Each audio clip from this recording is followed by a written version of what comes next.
You're lying in bed at 1:47 a.m., eyes wide open, replaying that one conversation from 3 days ago.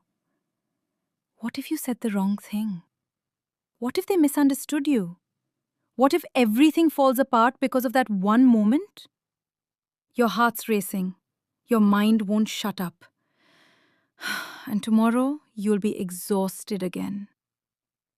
If this sounds familiar, you're not alone. Millions of smart, capable people are trapped in the same invisible prison called overthinking. Let me introduce you to Mia. Mia was 27, working as a graphic designer in Seattle. Talented, well-liked, always early on deadlines. But every single decision, from what to reply to a client email to whether she should go on a second date, turned into an all-night mental spiral. One evening, her boss casually said, "Great work on the campaign."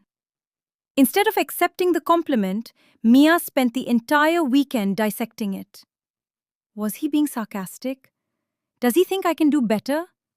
Am I about to get fired? By Monday, she was so anxious she almost called in sick. Here's the part that hits hard. Overthinking isn't just thinking too much. It's your brain's faulty protection system gone wrong. It pretends to be helpful by preparing you for every possible disaster. But in reality, it's stealing your peace, your sleep, and your ability to actually live. Your brain evolved to solve survival problems: lions, hunger, tribes. It wasn't built for modern life's endless gray areas and what-if scenarios. So it treats a text message like a saber-toothed tiger. Wait, there's more. The scariest thing? The smarter you are, the worse overthinking often gets. High intelligence gives your brain more possible scenarios to torture you with. It's like having a supercomputer that only runs worst-case scenario simulations 24/7. I watched my friend Tyler destroy a really good relationship because of it. Every small disagreement became proof that she was going to leave him.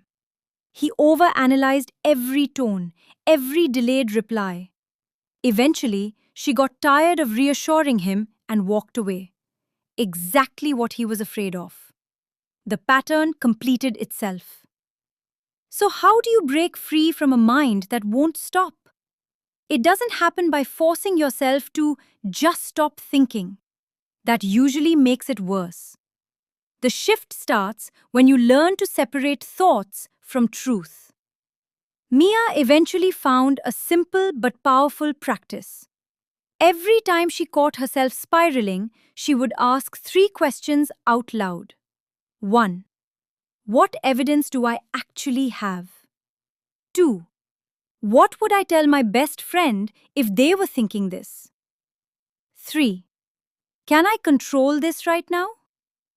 Most of the time, the answer to the third question was no.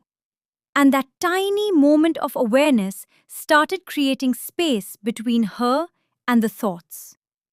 She didn't become a different person overnight, but slowly the spirals got shorter. She slept better. She started enjoying moments instead of analyzing them to death. You don't have to silence your mind completely. You just need to stop letting it drive the car. Because here's the quiet truth. Overthinking is just fear wearing a thinking hat. Once you see it for what it is, you stop feeding it. Next time you catch yourself at 2 a.m. replaying the past or rehearsing the future, try gently saying, "Thanks, brain, I've got this." Then take one single small action in the present. Drink water, breathe deeply, or simply name 5 things you can see in the room.